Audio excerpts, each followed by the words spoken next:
ಎಲ್ಲರಿಗೂ ನಮಸ್ಕಾರ. ಕೃದಾ ಮಲ್ನಾಡ್ಗೆ ಸ್ವಾಗತ. ಇವತ್ತಿನ ವಿಡಿಯೋದಲ್ಲಿ ಒತ್ತು ಶಾವಿಗೆಯನ್ನು ಹೇಗೆ ಮಾಡೋದು ಅಂತ ತೋರಿಸ್ತಾ ಇದ್ದೀನಿ. ಮೊದಲಿಗೆ ಸ್ಟವ್ ಆನ್ ಮಾಡಿಕೊಂಡು ಒಂದು ಅಗಲವಾದ ಪಾತ್ರೆಗೆ 1.5 ಲೋಟ ನೀರನ್ನು ಹಾಕಿ ಕುದಿಸ್ಕೊಳ್ಬೇಕು. ಮತ್ತೆ ರುಚಿಗೆ ತಕ್ಕಷ್ಟು ಉಪ್ಪನ್ನು ಹಾಕಿ ನೀರು ಕುದಿದ ನಂತರ ಇದಕ್ಕೆ 1 ಲೋಟ ಶಾವಿಗೆ ಹಿಟ್ಟನ್ನು ಹಾಕೊಳ್ಬೇಕು. ಅಕ್ಕಿ ಹಿಟ್ಟನ್ನು ಬಳಸಿದ್ರೆ ಶಾವಿಗೆ ಒತ್ತುವಾಗ ಕರೆಕ್ಟ್ ಬರೋದಿಲ್ಲ, ಹಾಗಾಗಿ ಅಂಗಡಿಯಲ್ಲಿ ತೆಗೆದುಕೊಂಡ ಶಾವಿಗೆ ಹಿಟ್ಟನ್ನೇ ಇಲ್ಲಿ ಬಳಸಿ. ಸ್ವಲ್ಪ ಹಿಟ್ಟನ್ನು ಹಾಕೊಂಡು ಜೊತೆಯಲ್ಲಿ ಮಿಕ್ಸ್ ಮಾಡ್ಕೊಳ್ಬೇಕಾಗತ್ತೆ.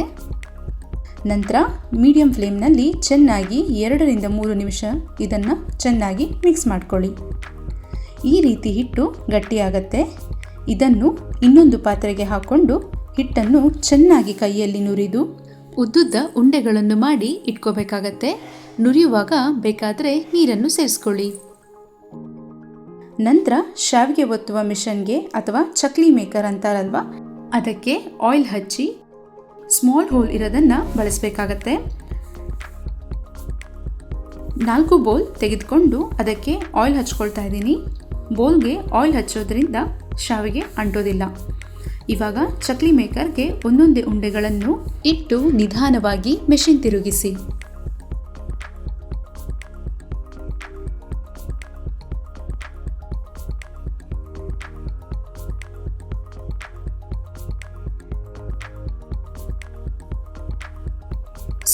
ಬೌಲನ್ನು ಈ ರೀತಿಯಾಗಿ ಮಾಡೋದ್ರಿಂದ ಶಾವಿಗೆ ಶೇಪ್ ಚೆನ್ನಾಗಿ ಬರುತ್ತೆ ಮತ್ತು ಅದು ಒಡೆಯೋದಿಲ್ಲ.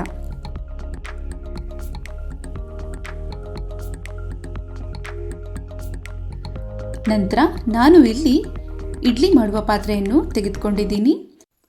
ಇಡ್ಲಿ ಕುಕ್ಕರ್ನ ತಳಭಾಗದಲ್ಲಿ ಸ್ವಲ್ಪ ನೀರನ್ನು ಕುದಿಲಿಕ್ಕೆ ಇಟ್ಕೊಂಡಿದ್ದೀನಿ.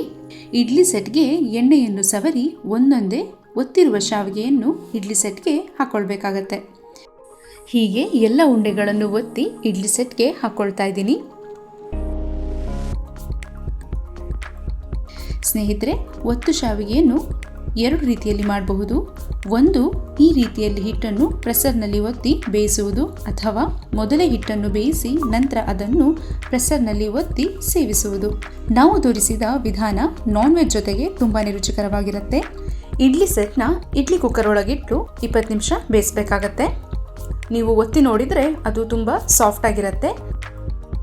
ಇಡ್ಲಿ ಸೆಟ್ನ ಹೊರಗಡೆ ಇಟ್ಟು ಅದನ್ನು ಆರಲಿಕ್ಕೆ ಬಿಡಿ, ನಂತರ ಸರ್ವ್ ಮಾಡ್ಬೋದು. ನೋಡಿದ್ರಲ್ವ ಸ್ನೇಹಿತರೆ, ಒತ್ತು ಶಾವಿಗೆಯನ್ನು ಎಷ್ಟು ಸುಲಭವಾಗಿ ಮಾಡ್ಬೋದು ಅಂತ.